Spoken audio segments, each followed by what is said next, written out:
So would you say this is the most Brakes, extreme yeah. Koenigsegg ever made? Absolutely. Yeah. Yeah, absolutely, for sure. That's saying something, because you've made some bonkers stuff over the years. Exactly.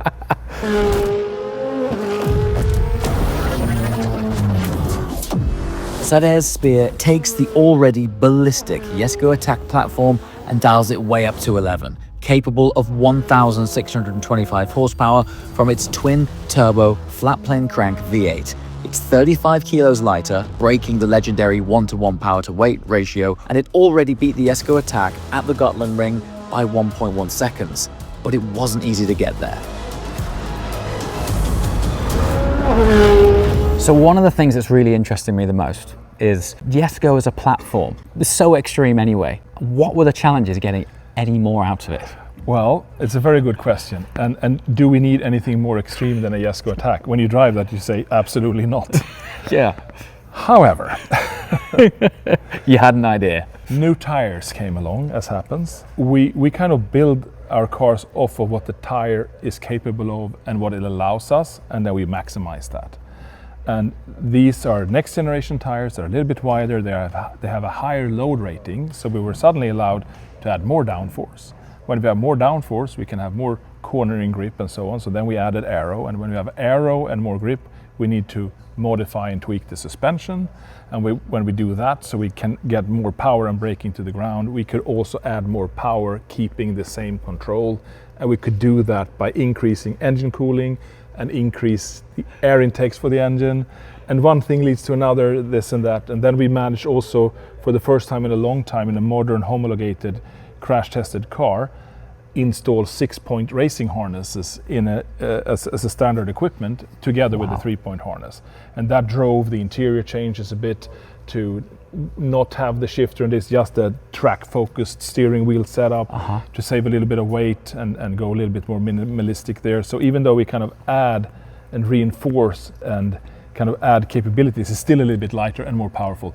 We're not talking a huge step. It's just small things everywhere, a little bit like the 1-to-1 was back in the day. You just drill out every screw and check everything, and the compounding effect of all these changes becomes big. The sense of driving the car is not hugely different to a Jesko Attack, but you see it in the actual speeds you're pulling through the corners and braking and this and that. More than that, it feels more challenging. Sure.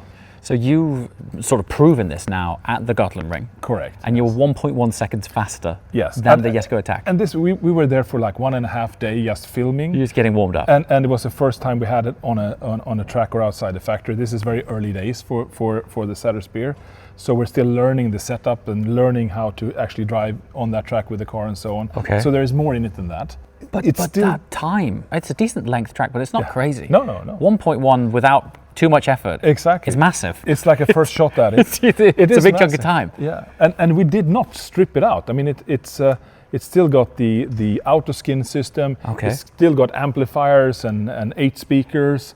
It's still got heated seats and the airbags and everything. So it's not at all a stripped out car. Still, it's just a little bit lighter, more powerful, more grip, more downforce, more cooling, and it beats, I would say, in lap time, completely stripped out road hypercars. Sure. Which is surprising. It's bonkers. It's have the cake and eat it. So in a strange way, at some point, Michelin came to you and said, by the way, we've got an upgrade on our tyre tech. That's unlocked some questions that you've had. It kind of drove the idea for this last hurrah of the Jesko era of Koenigsegg. 30 cars only. Our closest clients immediately swooped them up and then said, okay, let's do it. Just the last hurrah with the next gen tire and optimizing everything for that. Unbelievable. So can we discuss a couple of the nuances? Because when you get up close on this, there are some really intriguing details. I'm not sure if the camera's doing this justice. That's a set of canards. I mean, they are proper canards. You can see they work.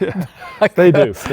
Wow. They together with the underbody strakes that are huge as well. You can't see them here and now. Together with these, not only do they give more downforce, they actually direct more air to the side air intakes. Okay. You get a change of airflow that increases the efficiency of those coolers by 30%. Oh wow! And those are intercoolers and oil coolers and other things stacked up. So more downforce, more cooling. Okay. This is important. It doesn't add so much performance. It's extra fresh air to the cabin, so that you don't need to run your HVAC as hard, so you can have more performance out of that. So it's a kind of a performance feature, and it looks pretty cool. That is not what I expected you to say. Exactly. It looks I like thought it was some, going to feed something, yeah, or you know, no, but it feeds you. with air. yeah. But as a result, it relieves demand off the HVAC system. Exactly. Correct. It makes Very its clever. life a little bit easier. Here you have kind of a gurney flap. This outlet is much bigger. The understructures are bigger. The radiator installation is different. So this kicks up more air and sucks more air out of the radiator. It does two things. It gives actually more downforce by getting more air out of here, and it also increases the engine coolant capacity. So again, for the power difference and extended lap times and things like that. Yeah.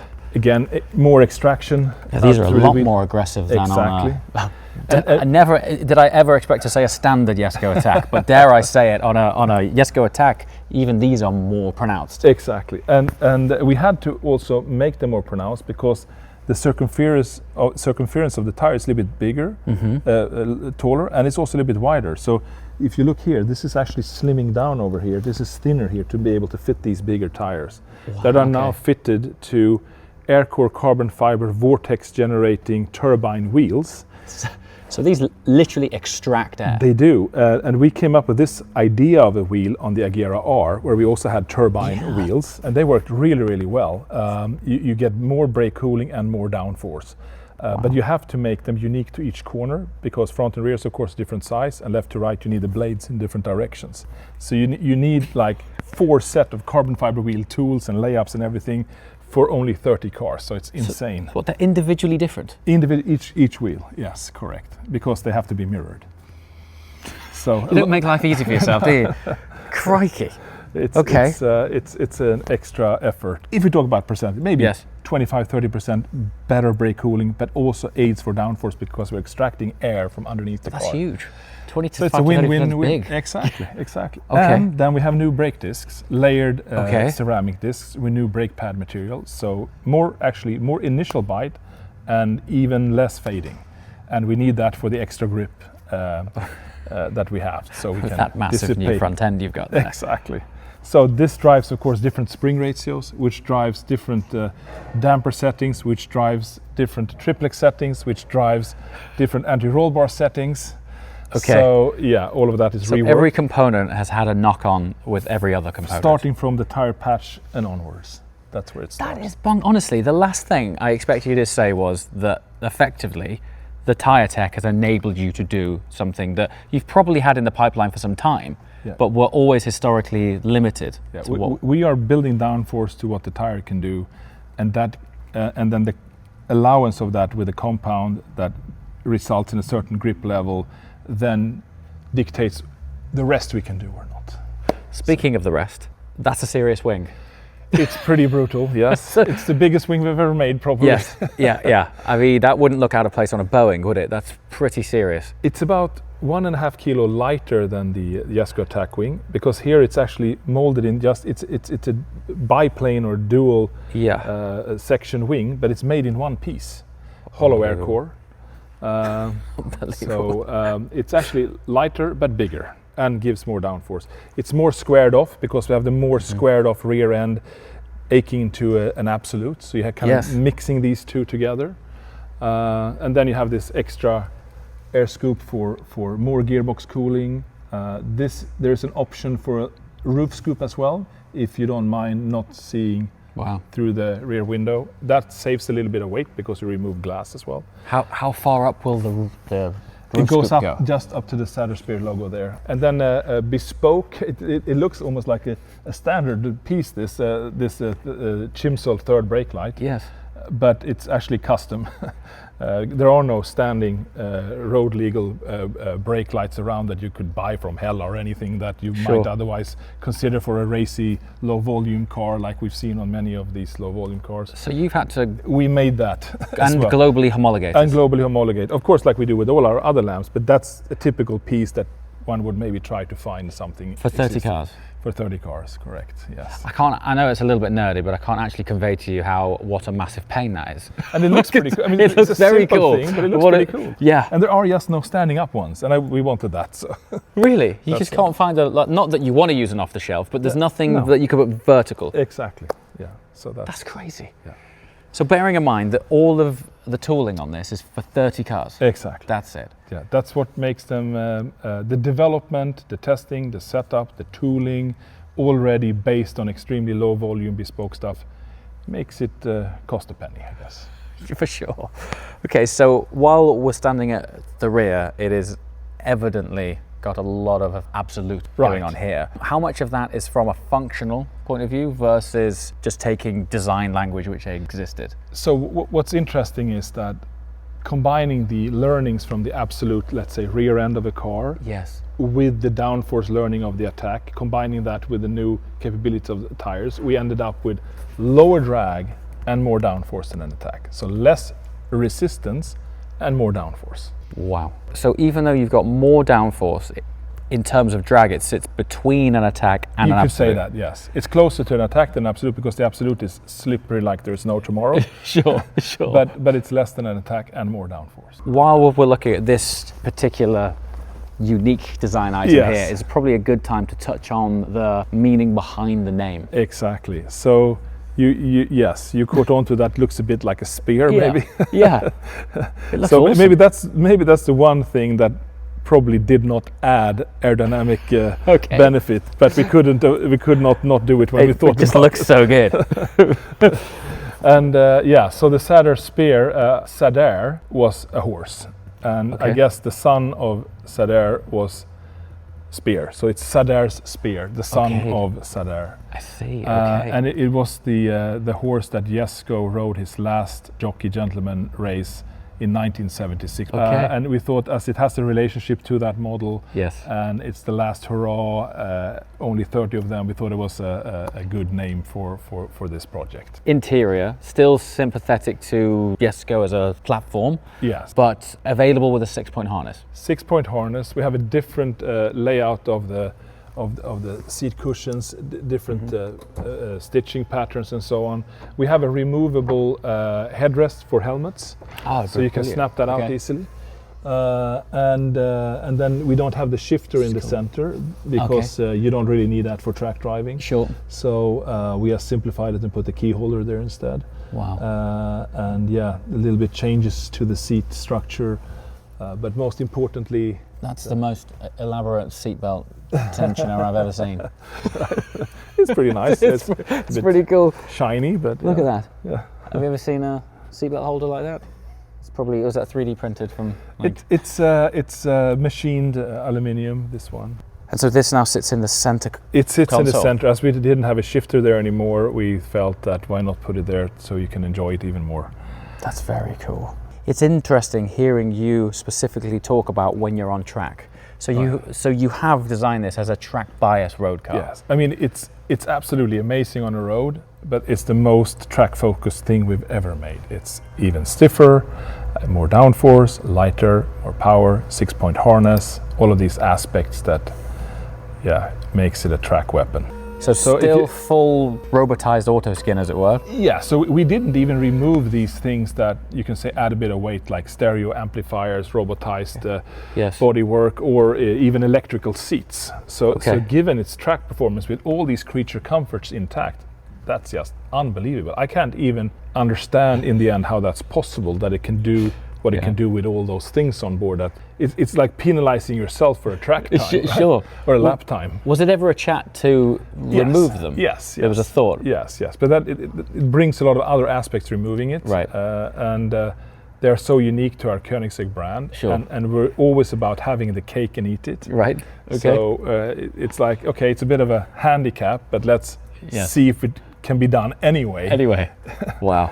So Fantastic, okay. yeah, if you know your Koenigsegg's and you look at the spring rates and this, you can see some difference. Mm-hmm. But there you can see the Oh, yeah. oil cooler there. I guess the biggest difference you can see. Yes. Here. It's in Custom spring rates. Yes. And what about damper soft- curves, of course. damper curves as well? And what Yes. about the software that ties all of this together? Because it's a big part of the Oh, Koenigsegg I mean, experience.